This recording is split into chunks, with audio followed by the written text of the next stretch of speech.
Running a small business, you make a surprising number of important decisions completely alone. What to name the new service, how to price an offer so it actually sells, why the same customers went quiet, where the real bottleneck in your week is. And when you sit down to think one of these through, two things fight you. The first is the blank page, that cold stuck feeling where you know the question matters but nothing comes. The second is quieter and worse, the echo chamber of your own head, where every idea you generate sounds reasonable because it came from the same mind that has been circling the problem for a month. You are not short on intelligence. You are short on a second perspective that never tires and is happy to throw 20 angles at you. That is what I want to show you today. Not AI handing you a finished answer, but AI as a thinking partner that helps you think better while every real decision stays yours. Thinking alone in your business. Let us name the real problem because it is not a lack of effort. When you run a small business, the person who spots the opportunity, weighs the risk, and lives with the result is usually the same person, you. There is often no co-founder to argue with over coffee, no big team to bounce a half-formed idea off, no analyst to say, wait, have you considered this? So the thinking happens in one head, yours, and one head has a natural ceiling. You reach for the same three ideas you always reach for. You quietly defend the plan you half decided on before you even sat down. And because better options never showed up, you either stall on the blank page or commit to the first thing that felt safe. None of that is a character flaw. It is just what thinking alone does to all of us. The fix is not working harder, it is getting a partner into the room, a tireless thinking partner. Here is the shift. A general AI assistant is genuinely good at one narrow, valuable thing, generating and organizing possibilities on demand. Give it a real problem, and it will hand you a dozen angles in the time it takes to read them. Ask it to argue against your plan, and it will play devil's advocate without getting defensive or worrying about your feelings. Tell it your messy pile of half-thoughts, and it will cluster them into themes you can actually work with. It never gets tired, never judges the silly idea, and is available at the exact moment inspiration is not. What it is not is the decision maker. It does not know your customers, your cash position, or your gut, and it will happily sound confident about things it should not be. So treat it as the most tireless brainstorming partner you have ever had, and nothing more. What good brainstorming looks like. Before we prompt anything, get clear on what you actually want out of a brainstorm, because the target shapes the answer. A good session does not hand you one polished recommendation. It does four things. First, it widens the field, giving you many options including a few you would never have reached alone. Second, it pressure tests, poking holes in your favorite idea before the market does. Third, it surfaces blind spots, naming the things you are not seeing because you are too close. And fourth, it makes the mess usable, grouping 100 loose thoughts into a handful of themes you can compare and rank. Wider, tested, honest about blind spots, and organized. Notice what is missing from that list. A final answer. If a tool ever hands you the finished decision, be suspicious, because it does not carry your risk. Good brainstorming leaves you with better raw material and sharper thinking, then gets out of your way so you can choose. Brief it with real context and limits. The difference between a useless brainstorm and a great one is almost entirely in the setup. If you type help me name my new service, you get generic mush because you gave it nothing to work with. Instead, brief it like you would brief a sharp friend over lunch. Tell it who you are, who your customers are, what you are trying to do, and, crucially, your real constraints. It sounds like this. I run a small accounting practice serving young business owners who find finance intimidating. I am launching a monthly package that handles their bookkeeping and gives them a plain English call each month. My budget is tight and my customers are not finance people. Suggest names that feel warm and simple, not corporate. That paragraph of context and constraints is what turns a vague answer into ideas that fit your situation.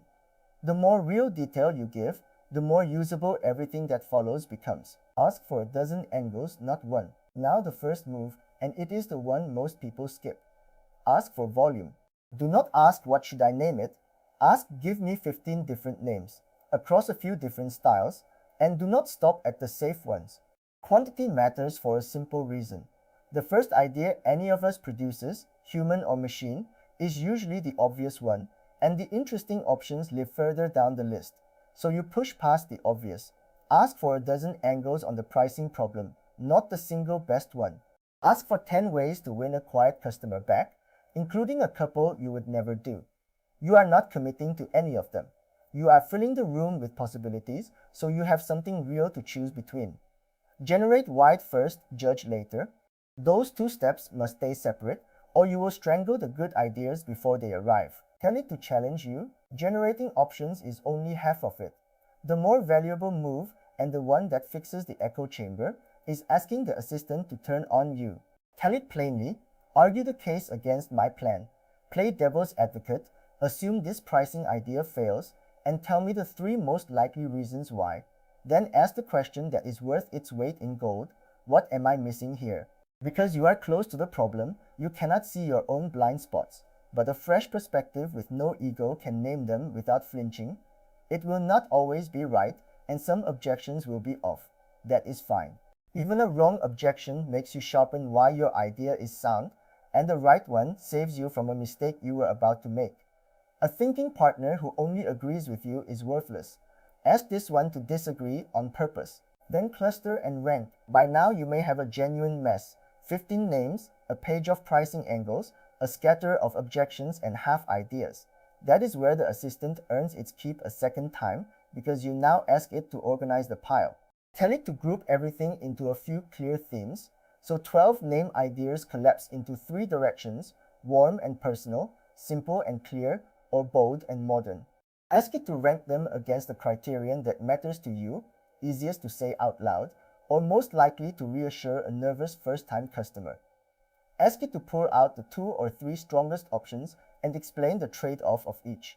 Suddenly, the overwhelming wall of ideas becomes a structured shortlist you can reason about. The assistant did the patient sorting that would have taken you an hour with sticky notes. What lands in front of you is not a decision. It is a clean set of choices, ready for your judgment. 4 problems to bring it. Let me make this concrete with problems owners actually bring me. Naming a new service where you are stuck between something clever and something clear, and you want 15 options grouped by feel. Pricing an offer where you are frozen between charging too little and scaring people off, and you want the assistant to lay out several models and argue the risk of each.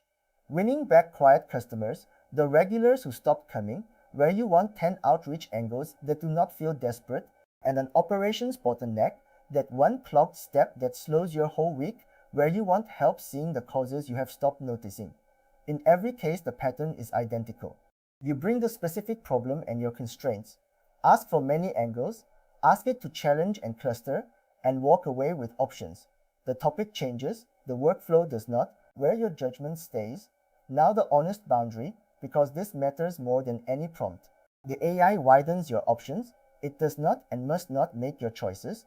It has never met your customers, does not feel your cash flow pressure, and cannot know which risk you can afford this quarter and which would sink you. It also states weak ideas in the same confident tone as strong ones, so you cannot outsource the judging. You own the context and the risk, which means you own the decision, full stop. Think of it like this. The assistant hands you a bigger, better organized set of options than you could have built alone, and then your experience and your gut do the actual choosing. That division of labor is the whole point. It thinks wide so you can think sharp. Keep it as the partner who widens the room, never the one who decides what happens next. A before and after. Picture the difference on a real evening. Before, you sit down to name that new package, you stare at the blank page, 3 tired ideas circle, and they all came from the same head that has been chewing on this for weeks. After an hour, you either give up or grab the least bad option with a quiet unease. After, you spend 5 minutes briefing the assistant on your business and constraints, ask for 15 names, tell it to challenge your favorite and flag what you are missing, and have it group the field into 3 clear directions. You read them over a coffee, feel 2 of them click, notice a blind spot you had missed, and choose on purpose with reasons you could explain to anyone. Same evening, same you, same decision to make. The only thing that changed is that you stopped thinking alone and got a wider set of options and a partner who pushed back. Quick recap, let me pull it together. Running a business, you think alone, and thinking alone means the blank page and the echo chamber of your own head, which slows down good decisions. An AI assistant will not make the decision for you, but it is a tireless brainstorming partner. It generates many angles, pressure tests your idea, plays devil's advocate, and clusters your messy thoughts into themes. To get good brainstorming, brief it with real context and your actual constraints. Ask for a dozen angles instead of one. Tell it to challenge your assumptions and name what you are missing. Then have it group and rank the pile into a short list. You bring the real problem, it widens the options, and you, who own the context and the risk, make the call. You leave with sharper thinking and a genuine set of choices, not an answer handed to you. If you have been carrying every big decision in your business alone, this is the workflow that puts a tireless thinking partner in the room with you, so you leave with options and sharper thinking instead of a lonely blank page. We made a free step-by-step course that walks you from level 0 to level 1 in plain language with no jargon and no technical background needed. It shows you how to get an AI assistant onto your own computer, working with your own files and your own real problems, so you can try this on a decision you are facing this week instead of taking my word for it. Head to aifirstasia.com/level1 and take the free course. Do it once, brainstorm one real problem the new way, and feel how different it is to think with a partner instead of alone. And if you want more of this, practical AI workflows built for SME owners, honest and no hype, then subscribe. Level 1 is right there. Go take the step.